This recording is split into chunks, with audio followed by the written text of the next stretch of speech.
This new release introduces a new method of creating PDF publications. Let's demonstrate with a simple example. Our sample project contains 3 pages with 2D illustrations. Previously, all illustrations from the Rapid Author project were included in the PDF document.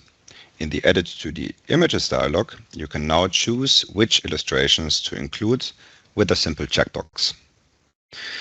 In this case, we had all 3 illustrations selected, so they will all be displayed in the PDF.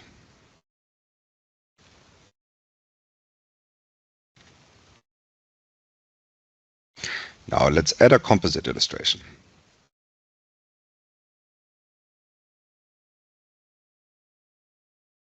This illustration will appear only in the PDF, but not in the interactive HTML publication. And in this dialog, you can define the order of illustrations and remove unnecessary ones from your PDF.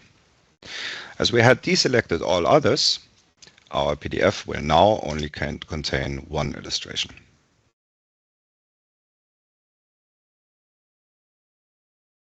This functionality is applicable to RapidCatalog, Rapid Illustrator, and the generic procedure specification in Rapid Manual.